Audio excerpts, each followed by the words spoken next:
We're good? Good day, friends, and welcome to another exciting episode of Boomerang. I am Jerry, your personal development coach, and I focus on promoting personal growth by looking at how relationships affect how you relate with yourself, with others, and the world around you. Now, let me tell you something. In this video, you only see me, but I have a whole crew who have been experiencing my stories real time. And towards the end of the last episode, they said, you know what, we've got some questions we'd like to ask you. So my crew members wrote a number of questions, about 10 questions that they asked me that were relevant to every episode that we've had in the past. And this is their chance to ask me, and I shall answer. So, question number 1. My rude awakening was excruciatingly painful because I realized I was broken. And until I went back to look at my past, the significant events that caused me to be hurt, offended, or whatever that created shame in my life, until I went back to deal with each one of those incidents, there was no way I was going to deal with my fractured identity. And so that's what I did. I went back into my past and I looked at every significant incident. Anything I lost, whether it was friendships, relationships, jobs, opportunities, anytime that I felt that the world or people were being unfair to me, I went and I dealt with each one of them, and I had to reconcile what happened in the past and realize that these things do happen to people. It doesn't necessarily mean I'm a bad person. It doesn't mean the other person was a bad person either, but bad things happen. And the most important thing is when you're going through something that's significantly painful is to seek and look out for the lessons. So brokenness is not necessarily a bad thing. It can turn from being something extremely excruciating to being an exhilarating experience as you go through the process of learning about how to cope with issues in life. And the most significant lesson I got from that experience is that brokenness is the soil that is necessary for wholeness to germinate. So now I'm on my journey to wholeness, and that is exactly what I got from that. Let me use a superhero as an example, Spider-Man. I used to like Spider-Man when I was growing up. In fact, I had pajamas that were Spider-Man pajamas. And if you look at Spider-Man, Spider-Man is a young boy. What are they young? Oh yeah, he's a young boy. And when they struggle, he has to change into this superhero and go and deal with adult things and fight to save the world. But yet he's still a child. So I saw my imposter syndrome to be similar to Spider-Man. That at some point I had to grow beyond my years as a child to start dealing with adult things. So in the process, I developed this other character. So for me to deal with the imposter syndrome, I had to go back again, like I said in the beginning, to my childhood memories and become that child, the child that was let down. And I had to feel those experiences and rationalize it now that I'm an adult to understand exactly what happened, who did what, and that it is okay that it happened. So in the process, I matured. And through the maturity process, I was able to let go of the past. And that's how I got rid of the imposter syndrome. Now I feel more comfortable being myself, being truthful. I can be truthful about my emotions, how I feel. I can state what I don't like. And I have now chosen to lead a truthful life. And not speaking truth audaciously or cruelly, in the sense that I just blurt it out. This is what I think and you can go and deal with it. No, I've chosen to speak truth in love. Oh yes. And that was one of the worst experiences. I mean, I've been ghosted by the people. I've had several experiences. But this one particular one, I had no indication, no inclination that this person had any issues. So all of a sudden they went quiet, would ask questions and not get any answers, and they just disappeared completely. So it left me in a situation of like, what has happened? What did I say wrong? Did I do anything wrong? I looked for this person so that I could go and find out why have you done this, and I couldn't even get them. So it's left me with a yearning, like what went wrong? What went? Even now, I still feel like what went wrong? So ghosting is one thing, but being ghosted, it is worse. No, because it's excruciating. And especially because of how I choose to blog or what I've done in the past. Normally I'll just talk to you or relate with you like everything is normal. I would not even give you any indication that there's something wrong. And that leaves the person in a comfortable space.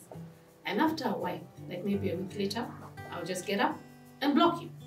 I'll block you on Facebook, Twitter, everywhere that you'll be able to reach me, I'll block you. I'll even block your ability to call me or text me. I'll completely shut you out. And even if I was meeting you at some place that we would go to regularly, I'll just stop coming. I'll disappear and you will not see me again. And now that I have been through that experience, I can only imagine those that I have done that to, how they feel, and it really must be terrible. Self-respect starts at the point you start loving yourself. And if you love yourself, you will not allow certain things to happen to you. I think that's it in a nutshell. I would much rather repair. Why? Because I feel that when you leave too many unresolved issues hanging, you don't learn anything from it. And also what I have come to appreciate is when you get into relationships, you really got to start going into them to play the long game. You need to think long term. There are going to be incidents that will happen that will make you doubt the other person, especially in romantic relationships. But if you truly, truly want to have a fulfilling relationship, you've got to play the long game. You've got to have a long-term focus. And so you've got to put aside those incidents. And that's why I would rather go through the hard things in getting to know someone. One of the things that I learned as I was going through my experience is relationships go through stages. The first is the romantic stage where everything is rosy. You're like, oh gosh, where have you come from? It's just wonderful. And you find that you have so many things in common. It's lovely and it's a nice experience. And that usually lasts between anything from 2 months to 2 years. And then you move to the stage of the power struggle. That is when you start recognizing that this partner of yours or your friend has got some nasty habits. There's some things about them which are not so rosy. And it leads you to doubt whether you actually knew them. But that is the point to actually begin to know them. And that is the point where people have a power struggle, where I try to influence you to behave the way I would like you.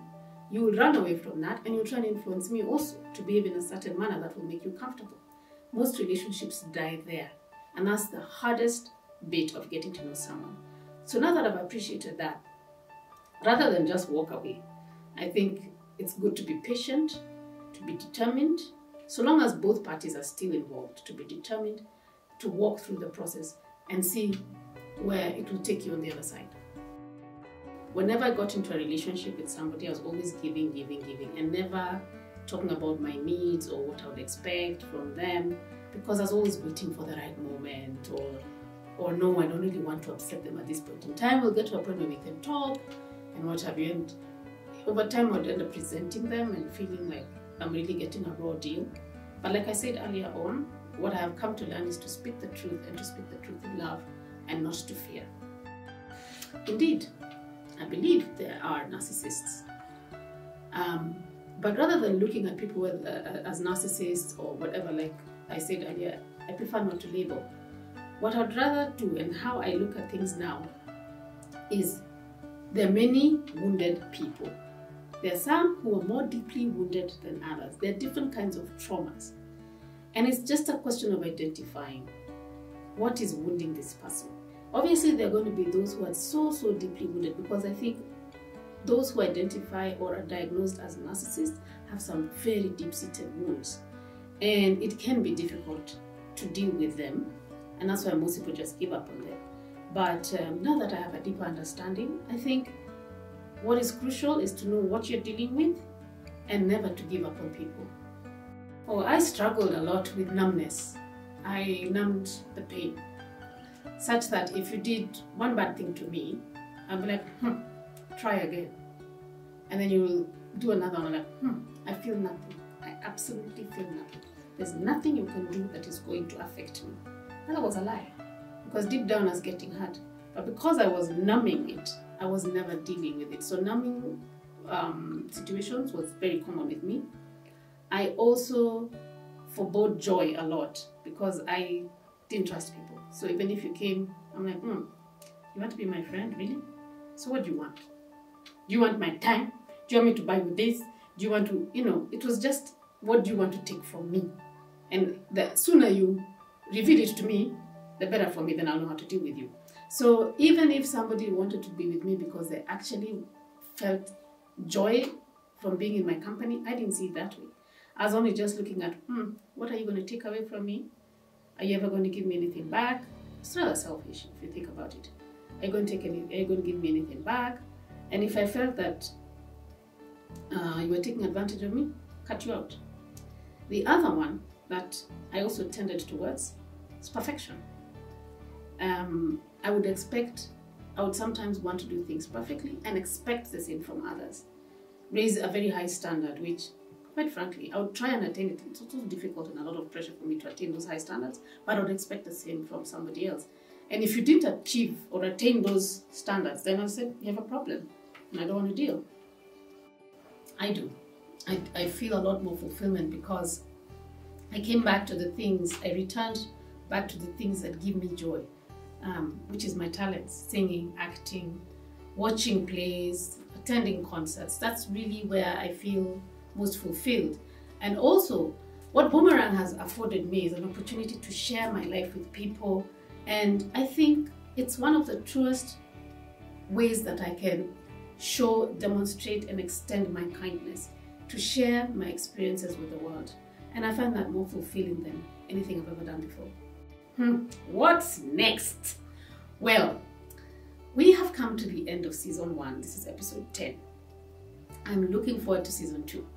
Season 2 is going to have a lot of laughter. I shall be interviewing special guests. We shall be looking at things from a different perspective. I'll be talking to a lot of youth, and I'm really looking forward to talking to youth, the generation of my children.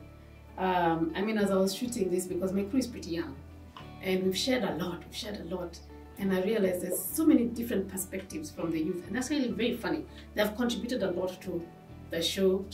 They've given me content, they've given me perspectives, and I found it to be quite a joy. So in season 2, I'm going to talk to a lot more youth to give you those perspectives also. They're very interesting people.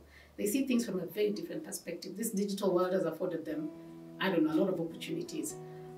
So we shall be interviewing people, we'll be interacting with people.